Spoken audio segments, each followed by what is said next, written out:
Rays of sunlight penetrated through the sandstorm. Amidst the sparse row of high-rise buildings, the sand stretched far as the view of the window could see, broken off by a huge dark tunnel, drilled into the concrete walls of the edge of the city. Her eyes blinked at the sand. There was someone there, between the city and this slum, divided by sand, a silhouette still among the moving dust, diffuse and difficult to distinguish. The white furry paw dragged her mind back inside the room. "Milu, let me go," she whispered and gave the white dog a gentle push. He dropped down from the windowsill with a whimper. Coughing, she turned the attention back to the storm. The wind still blowing, but only sand remained. Knives snapping at the wood reached her from the kitchen. Her mother's red forehead glistened with sweat. Moist eyes guided her hands cutting up slices of onions ending up in a bowl of salad. "What a good thing you are coming, Anima. I will be finished soon. Can you set the table, please?" The words came out fast, but they felt absent, like they were addressing the salad. Anima placed the plates on the table. "I saw someone today, by the sand." Quiet hands mixed around in the salad bowl. Anima put the glasses down on the table, with 2 cans. "Anima, take it easy." Her mother's eyes were now dry again like the storm outside, her voice abrupting the silent scratching of sand on the window glass. "You're not listening. I saw someone today out at the border, towards the slums." Her mother placed the salad bowl on the table with a snap. "Anima, no one would want to go there. The slums are filled with diseases and people like me. I want to go. I do not know how many times I should say this, Anima. I chose to take care of you. You have your pills. It is dangerous for you to leave." Anima's lips parted to say something, but the roaring storm of her mother's voice drowned her like the sand outside. "Now you eat before I go to work. I work hard so we can afford to stay here. I do not want to hear anything about leaving. You should be grateful." Pointing towards the plate of food, her mother went to the green cupboard in the hallway. Anima could hear the rustling of papers between the crispy bites of her salad. She looked at the white porcelain dog standing on top of the cupboard next to the gazing eyes of her mother. "You need to think about your future. The hourglass, not the sand, young lady." A dull barking. The sound got louder and louder. Anima opened her eyes. The weight of a blurry ball of white fur rested on her chest. Milu panted with an outstretched tongue. "Away with you. I am sleeping. You are hurting me." Milu growled. Anima's chest was sore from his rough paws. Anima sighed and stretched her arms alongside the narrow mattress. She followed the growling stomach from the dog into the kitchen. The apartment was quiet. Not even one speckle of sand was heard. From one of the kitchen windows, facing the city, a muffled noise of a waking city grew slowly louder. A note lay on the kitchen table. Beautiful but sloppy handwriting.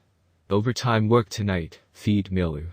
Anima felt her fingers against the red skin on her chest. Milu stood as a silent guard next to the food bowl. In the fridge, she found some yogurt. Pouring it over some muesli. Milu barked at his empty bowl. She gave him a glance and continued to eat. Anima pulled a white polo shirt over her head, locking the front door behind her. She escaped down the stairs leading down to the ground floor. The round elevator button glowed red from her touch. Below was a low hiss, which increased in volume, and reached the silence of the floor. A green light made the doors slide wide open. "She's hiding something from you." Anima looked around inside the mirror walls of the elevator. A hand slowly squeezed her shoulder. Her breath turned heavy. She turned her head quickly to the side, but nothing there. The doors slid open, and she ran out from the building, coughing while gasping for air. The sand blew along with the melt of dark blue asphalt. Every quick step hit the ground, stirring up small tufts of sand grabbed by the wind.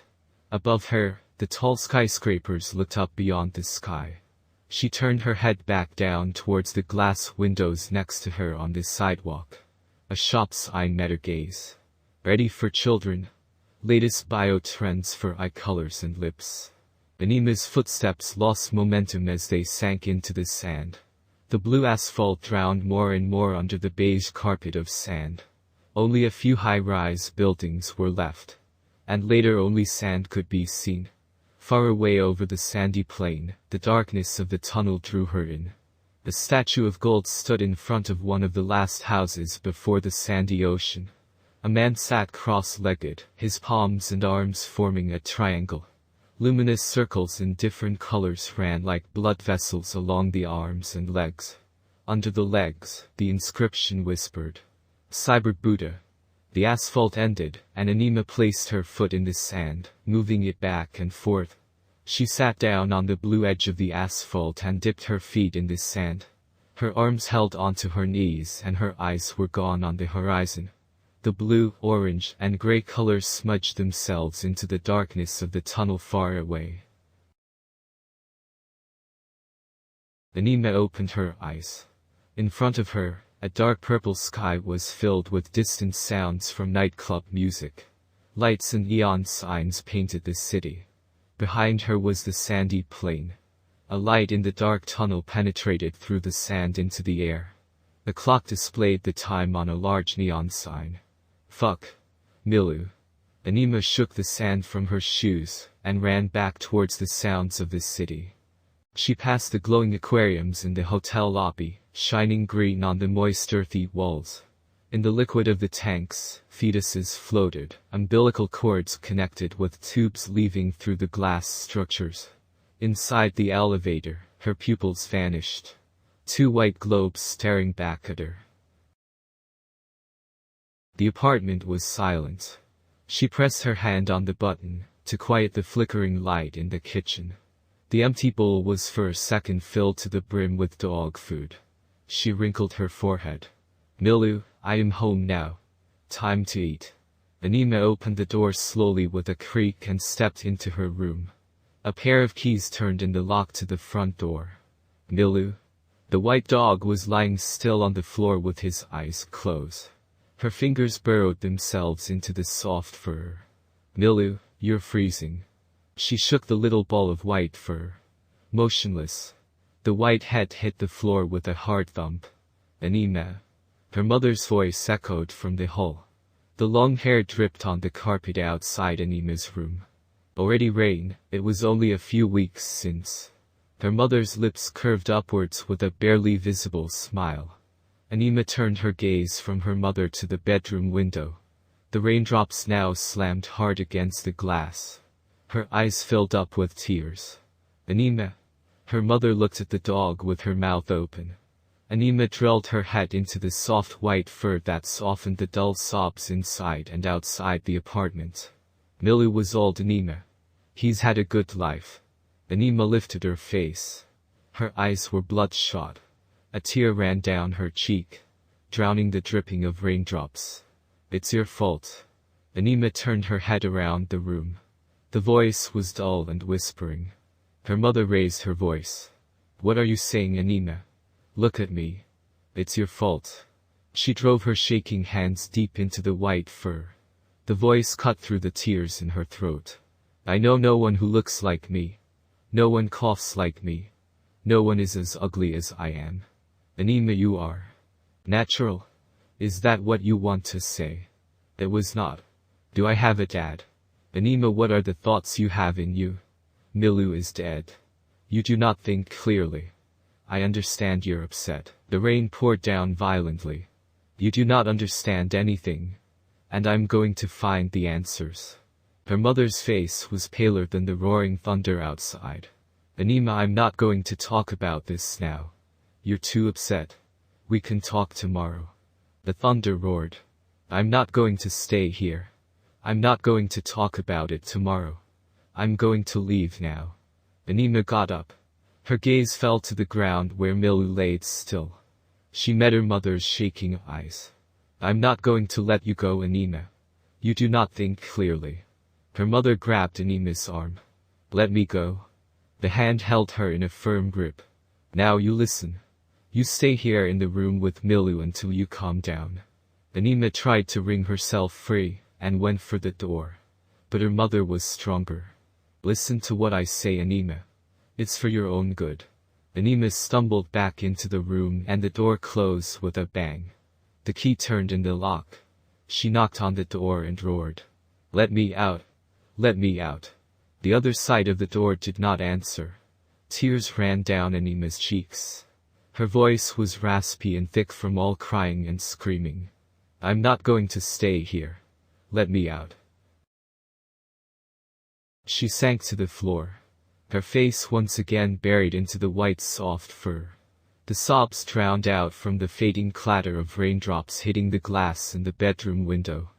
Above, glimpses of small flashes of light spiraled between the clouds over the pitch-black darkness. In front of her, the tunnel shone with a greenish glow. Inside, footsteps bounced against the metal. The ground was a checkered grid of metal bars, illuminated from below by the strong green light. She saw a long dark figure dancing on the wall. It mimicked the slightest movement she made, disappearing only for a few seconds, when she walked over a dark patch over the grid, to return just as quickly, when her feet found their way back over the light. Vuo. Vuo. Anima tightened her ears. The sound came from deep within the tunnel.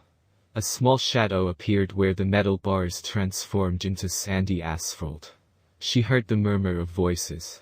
Out on the other side, the streets were narrow and dark. People crowded into the light from street lamps and walked with quick steps. Anima's feet sank with a splash. She lifted them out from a puddle of mud that glimmered faintly in the dark. The sky above spread over the small houses. Then she heard the sound again. Vuo. Vuo. She saw the black dog stand under the glow of a street lamp. The bark ghostly, as from another place, deeply buried in quicksand. She splashed her steps through the crowds. But the dog was gone. Vuo. Vuo. Her gaze fell on a street walk further down the alley. Arms pushed her aside. She arrived at the two eyes staring at her. The dog extended its tongue, eagerly sipping a muddy pool of water. The jaw was filled with water that flowed out between the teeth and dripped into the mud. Anima swallowed. She looked around at the swinging doors of night bars. When she turned back, the pool of water was empty. Small rings moved across the water. Anima looked around in the dark alley. Illuminated windows shone with a yellowish glow. Dark figures moved in and out between the doors of the low houses. The night air was populated by sounds of shouts, human voices, and muted music coming and going in the rhythm of swinging bar doors. Anima entered through a door with its sign in luminous green letters. Hunting cabin. Below the text was the silhouette of a man holding a rifle.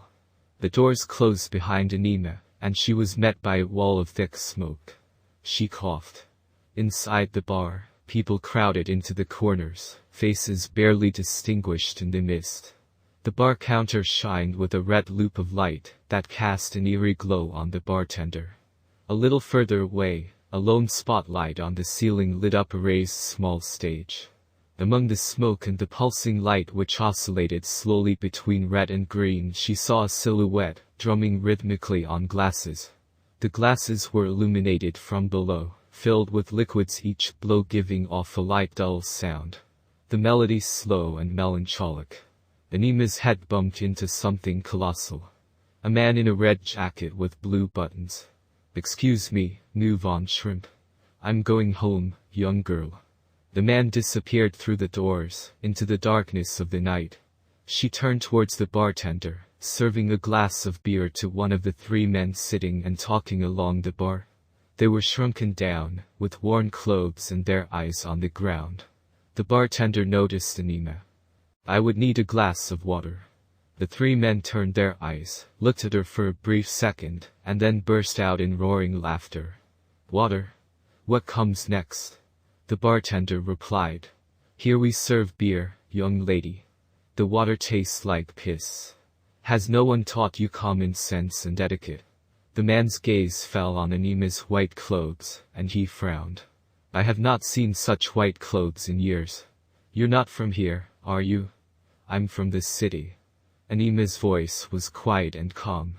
One of the three men at the bar turned around on the bar stool. He had a long bushy beard and his eyes squinted. The city? He laughed. Do not say you are created. Because what would you do here then? Anima froze. One of the other two men coughed. He wore a hat on his head. He turned to the third man. Jerry, it's not every day someone like that slams into our bar. What do we think about it? The third man's face was barely visible through all the smoke. As he stretched forward, a scarred face appeared in the dark, the man's eyes light gray and unfocused. The voice was raspy. Calm as a lark. Just as they are. Stress, you do not know what it is, little girl. Have they removed it by now? Because nothing is suitable. I remember my last job interview. Problems with temperament and with the heart. A risk they did not want to take. The scarred man grabbed his beer glass and sent it flying towards the wall with a crash. Temperament, yes, I thank you. I'll put that on the note, Jerry. The bartender squeezed in.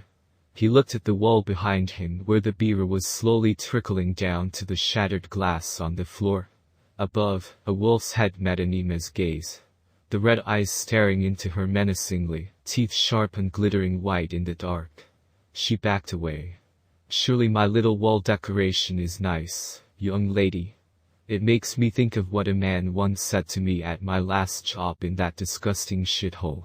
The bartender picked up a glass from the bar, rubbed it with a towel, and poured a new glass of beer for Jerry. It was after a work shift. I worked as a head chef in a kitchen. I had worked in that kitchen for too long for my own good, but that was my job. The bartender filled the glasses with beer for the other men around the table. The foam skimmed over the edge of the glass. In the background, the melancholy sound of a smoky silhouette came from this stage. A low-pitched female voice began to sing a chorus to the music. Towards the end of one of my work shifts, we had had a stressful day, and it had become a bit of a hassle with the orders. The bartender continued. There was also a customer who was really dissatisfied with the food. It had been a stressful day and I had screamed at one of my chefs. In any case, towards the end, someone from the management came to the restaurant and said that I could no longer work as a head chef. But of course, I could still work in the kitchen. The bartender leaned forward against a bowl of peanuts on the bar counter and stuffed some in his mouth, raising his voice. I was obviously angry. Who would not be? I told him it's my kitchen, and you cannot do that. Who are you to come and decide, in my kitchen? He lowered his voice. I clearly remembered the words he said to me. The bartender pulled up one of the sleeves of his shirt. A tattoo of a wolf was etched on the arm. He pointed to my tattoo and said, "Nice tattoo you have there." The wolf. Did you know that once upon a time, we humans did not have a chance against it? It was the predator that chased us. He then pointed to my kitchen knives in the kitchen and continued. Then we found weapons, we found tools that made us the predator. The bartender took a deep breath and filled his fists with a couple of nuts. Humans have been prey for much of our evolution, and all of a sudden we invented fire and weapons. But our brain has not had time. Our natural enemies are below us, but we do not feel stressed. A peanut cracked between his teeth. Stress, he told me, is, after all, a natural response to making sure we no longer have to be afraid. The bartender caressed his tattoo with his hand. He then pointed to my tattoo. The wolf, he continued, the wolf sees itself as a predator and not a prey. Even though we come after it with our weapons, chase it down and kill it. The wolf does not walk around and look around. It does not feel stress with thoughts that we can kill it. The bartender looked up from the tattoo and stared straight at Anima. He then looked me straight in the eye. Stress is thus a byproduct of evolution. The tools transformed us from prey to predators. Our task is to remove what we no longer need. Because we cannot wait several thousand years. And our customers should not have to wait for their perfect food. I remember those words as if they were yesterday, little girl. The man named Jerry spoke. I probably can unlock your stress, little girl. They think they have removed it. But they have not seen me try. I can show you stress, little girl. The old man gave Anima an intense look, and licked himself around the mouth. The man with the beard took one hand, and caressed it in the air above the crotch of his trousers. He raised two hands, and curved them like a pair of claws. Ahuo! He howled. The other men laughed. The bartender leaned over the counter and stared at Anima with a dead look. Anima turned around in panic. Rushing, she slammed the doors to the bar and was out in the night air once again. The dripping puddles echoed. Pipes were filled with running water that slithered like snakes around the broken brick walls. Garbage bags laid on the sand-covered floors, buzzing with flies. A thick beam of light penetrated the large hole in the ceiling. Windows covered with nailed planks. "Touch me," a spray-painted text demanded. In a dark corner, a container filled with cartons moved. Anima crawled out, and it rattled as she jumped off. Leftovers dropped from her stained clothes. Somewhere a dog was barking. A figure appeared from the dark, into Anima's squinting eyesight. The ray of light lit up the creature. Its white clothes were covered with brown spots. Eyes like black holes. Anima escaped into the sun outside, colliding with a gray-haired old woman wearing a worn coat. She spilled a bowl of water into the sand and swore. Anima ran away with a long cloud of sand forming after her. She sobbed and coughed breathlessly. Her face was drenched in sweat and dirt. Crowds moved in all directions around her. A woman with a pram passed by. A baby screamed. A wheelchair had left its tracks in the sand. Her eyes hungered at some brown dotted bananas covered with sand, laying on top of each other like leopards on the savannah. She leaned against the fruit stand and looked up at the sun. Her cheeks were moister than all the overripe fruit behind her. A woman wearing rags reached out with an empty jar. "Please, beautiful." Anima backed into the crowd. She coughed from the sand clouds made by their feet. A child rode past on a bike, laughing. Groups of running children shouted after him. She squeezed between the crowds and food stalls. A pot used while a woman chopped meat with a large knife. Anima saw a lone bowl of fruit. When her fingertips touched it, she noticed the hand was covered in something red and sticky. A trail of red drops was left behind her in the sand. Between her legs was a red damp spot. Anima pulled desperately with her hand over the stain, but it only became more red and sticky. She clawed angrily against the sand, grains sticking to the red mush of her palms. She ran up to a passing man, extending her hand in front of his face. He backed away.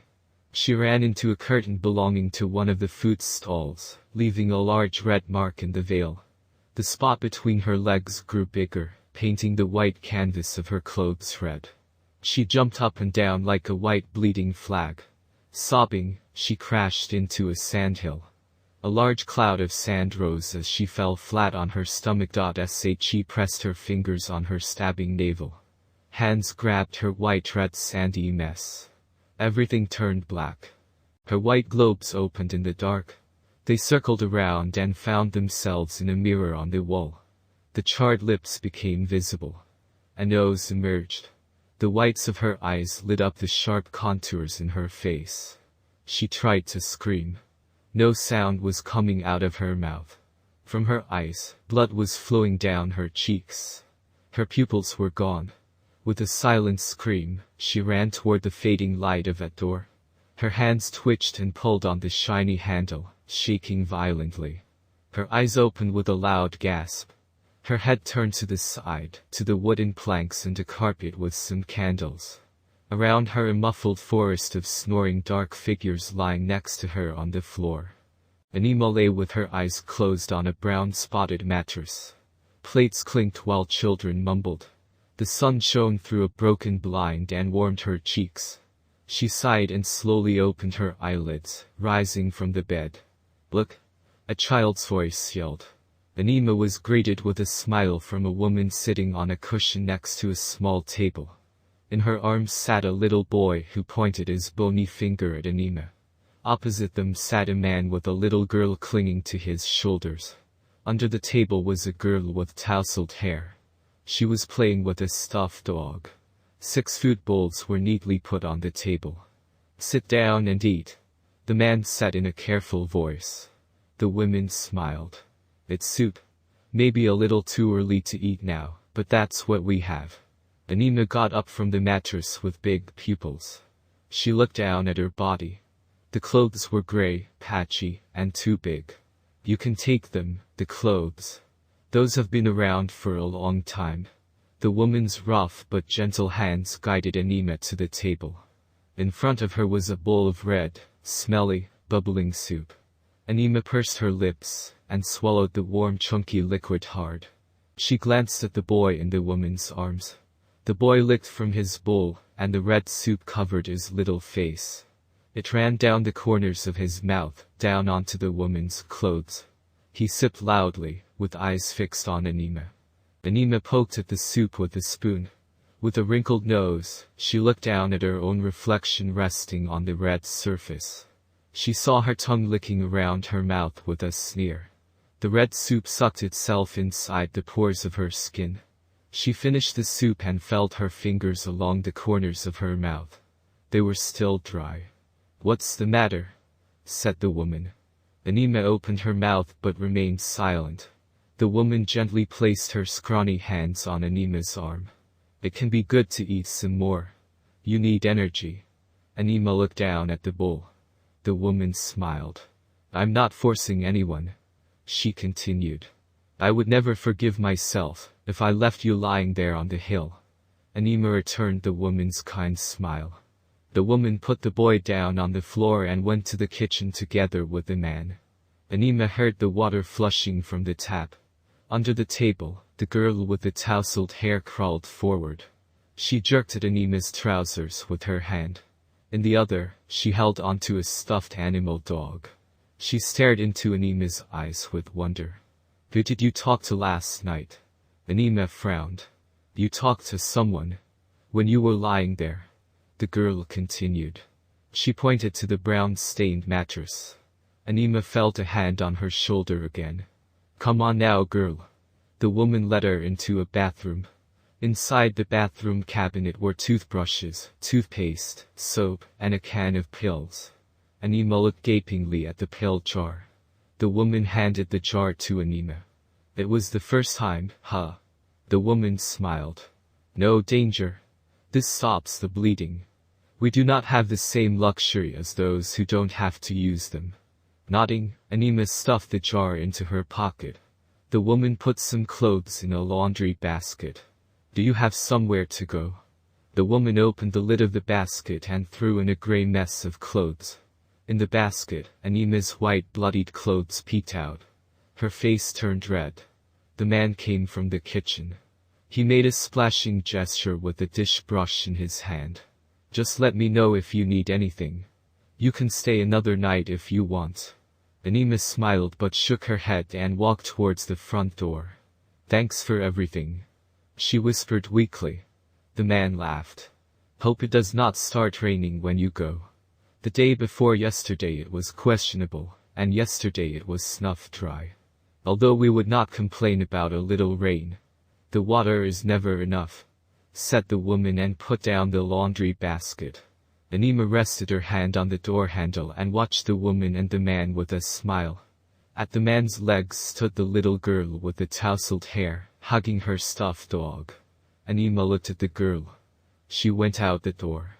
The door closed with an echoing bang. Paint chips and dust came down from the speckled walls. She heard a grunting sound down the stairs. On the floor below lay a colossal bearded man half on his side. He wore a red jacket with blue buttons. He reached for the door handle. "Damn." The man pulled his arm away and slapped his hand over his face. Sighing, he started humming to a familiar melancholic melody. Anima closed her eyes. Her footsteps echoed as she went down the stairs. As she approached him meter by meter, he increases the volume of his singing. On the last step the man started shouting the melody. Raj, Raj, Raj. Anima passed him quickly, pushing the handle of the gate. The man became silent. She stopped and looked at him again. Her gaze wandered from the red jacket, up the stairs, landing on the door on the upper level. The gate closed behind her. She leaned forward, gently placing her hand on the man's waist. Hello. How are you? The man grunted. Turning around, he greeted her with a reddish face and a damp beard. He opened his glossy eyes. Is it you, shrimp? Who are you? Need help? Anima asked calmly. Help? Help? Who the hell does not need help? The man bared his yellow teeth with a wide smile. While squatting, Anima helped him into a sitting position. The man's mouth ended up at Anima's nose, and she backed away. Do you live here? Anima pointed to the door. Last time I checked, I did. The man replied with hoarse gurgling laughter. Come on, I'll help you in. Anima grabbed the man with a strained moan, guiding his heavy frame towards the door. Where do you have the keys? In my pocket, I hope. Anima fell through the pockets of the man's jacket. Holding on to each other they stumbled inside the apartment. Shelves and tables were covered with empty liquor bottles. It reeked of loneliness. Anima hit her foot on a bottle, sending it rolling along the floor under a stained sofa in the living room. The man fell on the dirty sofa cushions with a thump, hitting the coffee table with a clatter of bottles ending up on the floor. Anima coughed hard. She straightened her back, while the man was sitting with his eyes closed. He rested his chin against his chest. Are you okay? Do you need help with anything more? The man opened his eyes. A glass of water. It has finally rained. There is never enough of it. Luckily there is alcohol. He laughed and gargled, with saliva flowing down from the lip. The laughter ended with a loud burp. Bottles flew on the carpet as he rose. He went rushing to the toilet. Anima could hear him singing between throwing up in a gushy stream into the toilet. Nice to get the shit out. To deny one's own body is to deny oneself. Anima went out to the kitchen, filling a glass of water. From inside the toilet, the man's sobs could be heard. Placing the glass on the sofa table, she looked around. The walls were covered with photos. A black and white photo with a discolored gold frame showed a boy and a girl digging with their hands on a field. Another photo showed a man petting a dog with a smile. The tip of her nose touched the glass that covered the photo. The image reflected in Anima's eyes. Her fingers moved along the dog. It had a necklace adorned with a medal in the form of a bell. He left you. With a frown and tense jaws, Anima closed her eyes. You cannot escape. You cannot escape from yourself. The voice faded away and Anima relaxed her face. Her gaze met her mirror image. The nails were drilled in the chest. With raised eyebrows, she lifted her hand away. A light pink shimmer could be seen from a couple of liquor bottles on top of a sunken shelf. The bottles clinked when Anima's hand squeezed between them. She lifted up a porcelain dog, hitting one of the bottle tops with a sharp clinking. Anima closed her eyes. A hoarse voice shook her back to the room. A man without his dog is a man without his brother, the man said. He leaned himself against the shelf, nodding at the porcelain dog in her hand. The man crawled over the edge of the sofa and landed with a thump on the cushions. He was a nice guy. The man propped his feet on top of a cushion. If I did not save him, the eyes became moist. He was the only one to trust in this shitty world. A friend for life. His tearful eyes met Anima's gaze. The biggest problem we humans have is morality. It makes us piles of shit. His gaze fell on the photo and wandered further up towards the ceiling. He was a good friend. But then she came, he mumbled. Took him. He snored. With a whistling nose, he made loud snores. Who is she? Anima shook the man. Who are you talking about? He pushed away Anima's hands. You can go now. Who is she? The man grunted. Don't you have somewhere else to be? Where are you from anyway? I'm from the city. The man spit. The city. With waving arms he sat up, his hand knocking over the water glass. Water flowed between the bottles on the table and dripped to the floor. Are you a created fucker? Anima took a few steps back and swallowed hard. Coming here to check on us, ordinary people, the man scoffed. With the porcelain dog next to her, Anima pressed against the wall. Her eyes narrowed. You probably have your own shit to take care of, said the man. Anima knocked the porcelain dog with a thump on the coffee table. Saliva splashed from the man's mouth. But the dog was whole. The man roared. Voice emphasis, strong, voice speed, normal, voice volume, loud. You do not take me. Do you hear that? You do not take me. With the door open, Anima ran out of the apartment. The man's screams echoed behind her in the stairwell. You do not take me. You do not take me. The corridor was decorated with old artworks hanging quietly between the doors. One drawing had the shape of a DNA spiral, fusing into the shape of electric lighting. Another had a giant bell, ringing next to a graveyard of animal skulls and bones. She pulled her hand along the paintings, stroking them gently as she passed by. Further down the corridor, she heard the faint sound of piano music. Slowly, she walks through the dull red carpet. She enters a large bright room with an open surface and a high ceiling. One painting shows Anima an elongated skeletal skull protruding from an iliac crest. Like a horn, a skeletal finger sits on the skull's nose. She followed the music down the corridor. From one nearby door, something shouted, sounding almost like a monkey, rattling against metal. She continued forward, feeling the handles of the doors, all locked. A little further on, the clinking of piano notes got louder and louder. She ended up in front of the music, leaving via the keyhole. The door was open. In the middle of the small room, a vinyl record was spinning. Next to it was the back of a girl with brown hair and white clothes. The girl lifted the player's nail, and the music stopped. The girl turned around and Anima saw herself. She backed out of the room with a scream. The music started playing again, but not from inside the room. It rose in volume, overpowering Anima's rapid breathing. She leaned forward and looked in through the keyhole. The room was empty, apart from the lone vinyl player. The needle gently resting on the still disc. At the end of the corridor was a huge door, looking like an entry to some sort of luxury presidential suite. She opened the door. In front of her in the middle of the room was a large aquarium. It was filled with fish and glowed with a greenish glow. On the walls were more paintings. Inside the room, she heard classical piano music. I do not usually get a visit like this late at night. A voice said rhythmically over the smooth playing of notes. Anima walked around the aquarium, towards a man sitting at a piano. He got up and the classical music stopped. Anima heard the low bubbling from the aquarium. The man turned around with a smile on his face. But those who are willing are always welcome. The man went to a small table where there was a jug and some cups. He filled one cup with hot steaming hot dark liquid, freshly brewed. Do you want some? It is good.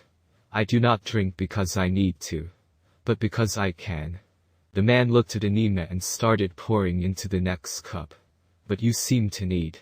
The man sat down on an office chair at a desk. Opposite the desk was a chair. You are welcome. Sit down.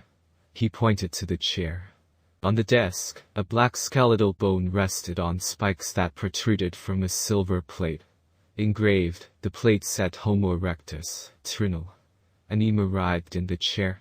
The man laughed, looking at the engraving. Some Java coffee, together with the Java man. He sipped his cup slowly. Do you know a man called E? The man fixed his eyes on Anima's face, studying her every inch. Do you know where he is?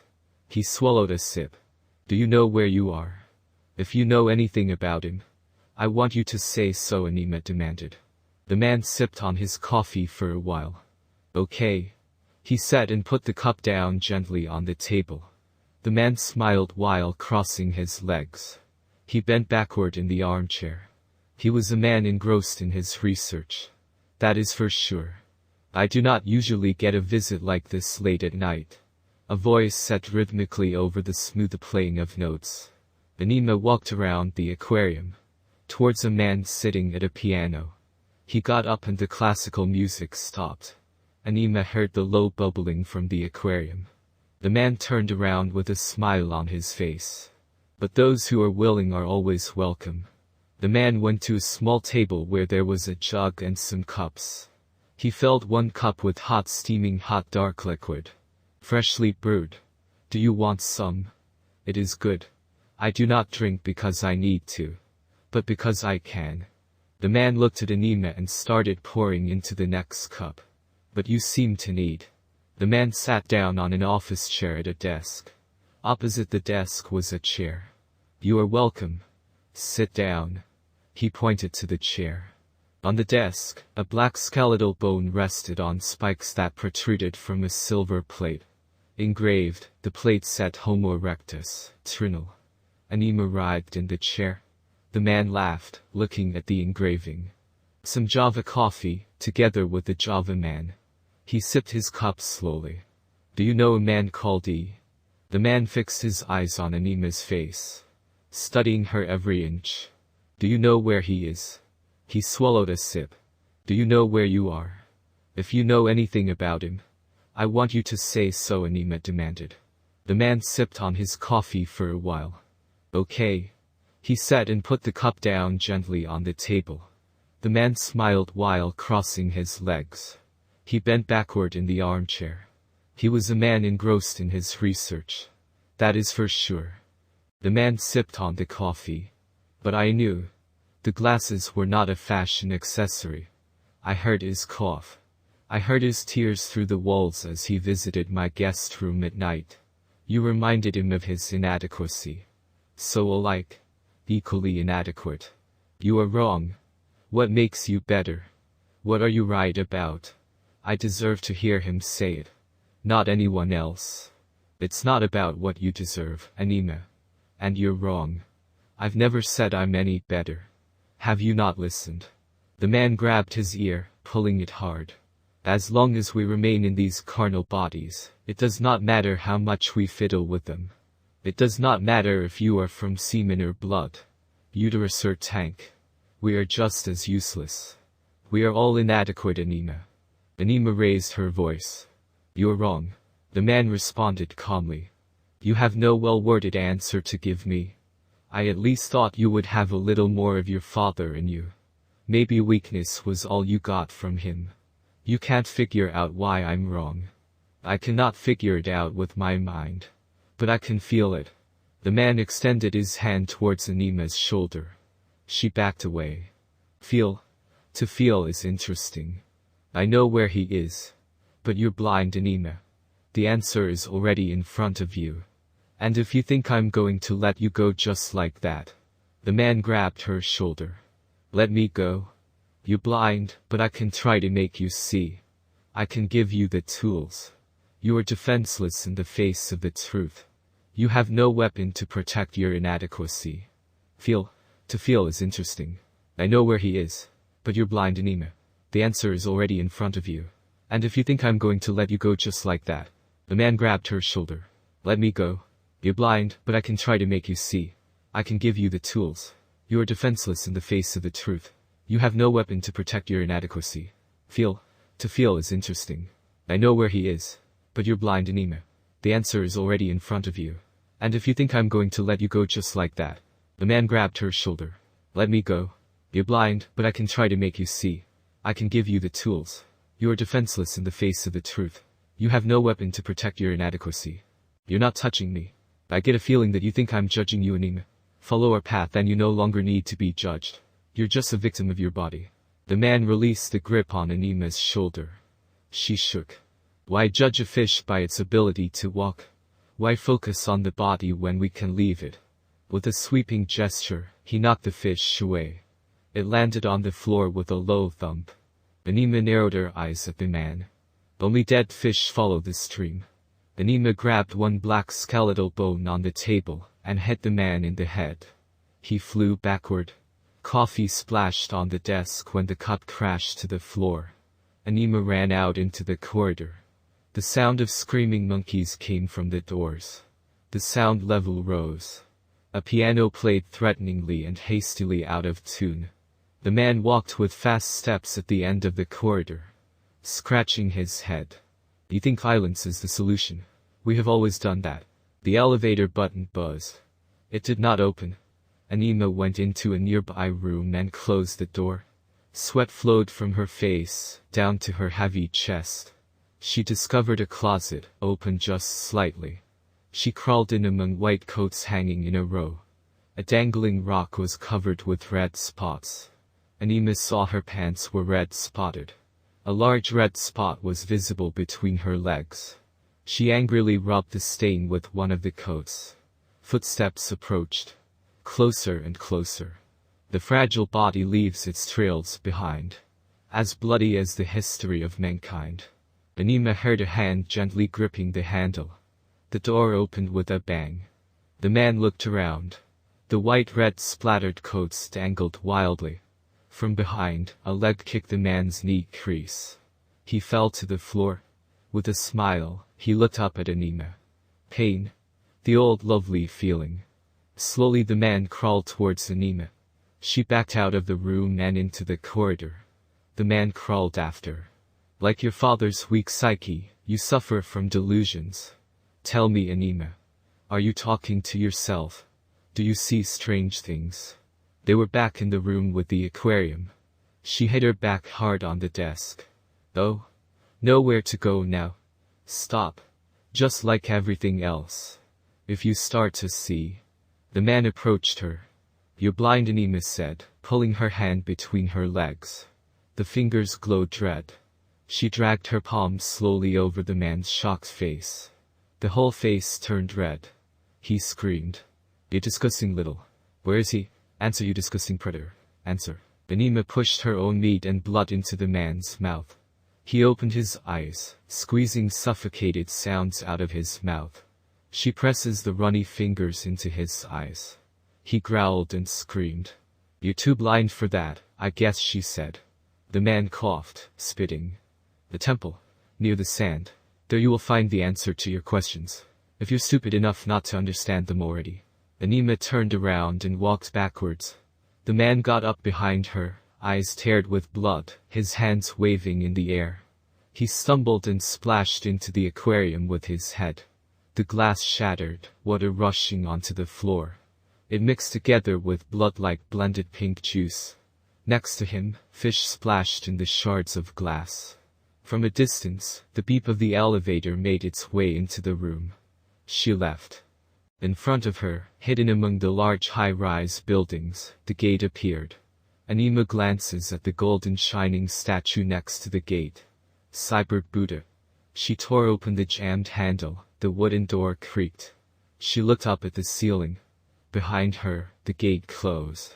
The dull bang echoed along the walls. Benches were lined up inside the hall. People sat with their eyes closed and prayed. Her gaze fell on bright clothes of white, blue, and gray. Hair colors in all possible variations, as well as ears, eyes, and noses, jaws and necks. Around the hall, she also saw dirty clothes. Brown, broken, worn faces with unkempt hairstyles. Happiness comes from within. Above the text on the wall was the symbol from her father's necklace. A woman's voice boomed against the walls. I'm glad you're here today. Tomorrow. Maybe yesterday. That you are here because you believe in something more. Something outside. Upon the altar, the woman made a sweeping gesture behind her. Anima saw the green shining water. It spread several meters behind the altar, lined with large white steps in marble that lead down into the green light. In front of her, hidden among the large high-rise buildings, the gate appeared. Anima glances at the golden shining statue next to the gate. Cyber Buddha. She tore open the jammed handle, the wooden door creaked. She looked up at the ceiling. Behind her, the gate closed. The dull bang echoed along the walls.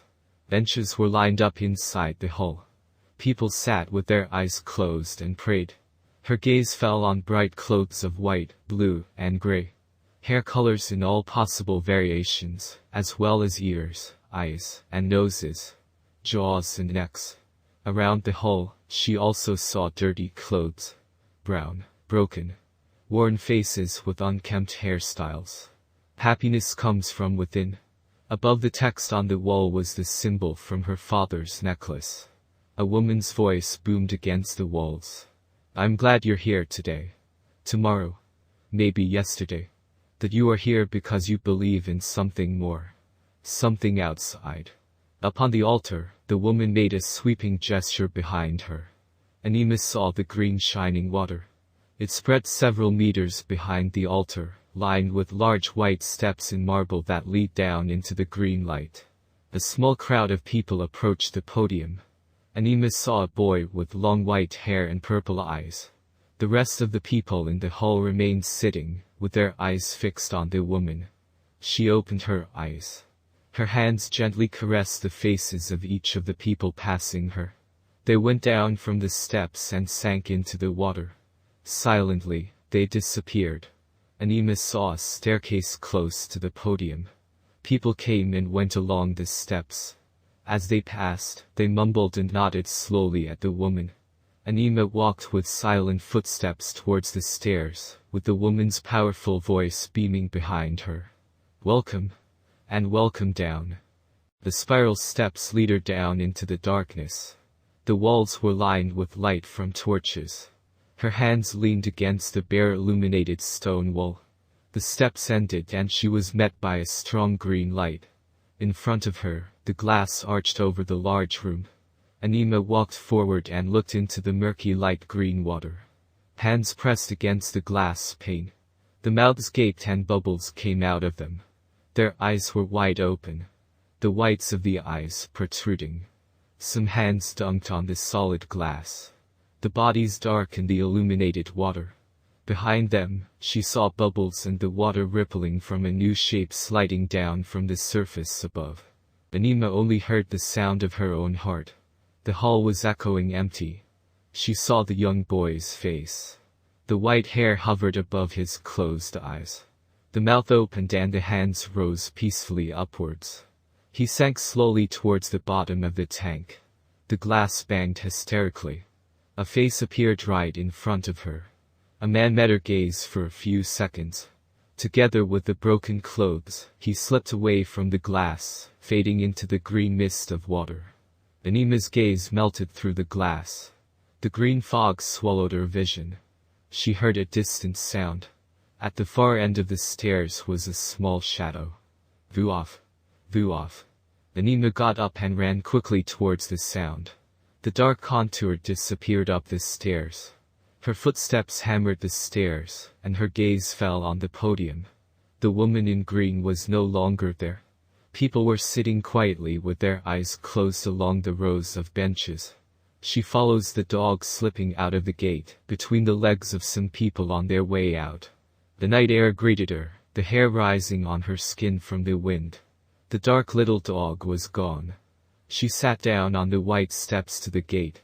Above, she heard the rumble of the dark clouds. A drop of tears ran down her cheek. It hit the white stone stairs next to the statue. Not long after, the rain made the stairs spotty. Anima saw the sandy plain a little further away dancing with the water, hard raindrops attacking the smooth surface. Anima looked down at the ground. Tears flowing together with the rain. Voo off. Voo off. The dark dog appeared behind the tears and raindrops. Its fur wet, seeking protection under Anima's leaning body. She laughed. The dog barked. Voo off. Voo off. Anima lifted the dog, pressing it against her wet cheek. The last raindrops fell to the ground, and Anima looked up. Across the sandy plain, she saw a faint red glow. The edge of the sun found its way to the horizon. She got up. The sleeping dog opened its eyes, jumping. Voo off. Voo off. Barks and laughter. Together they walked towards the sand. Their eyes fixed on the horizon.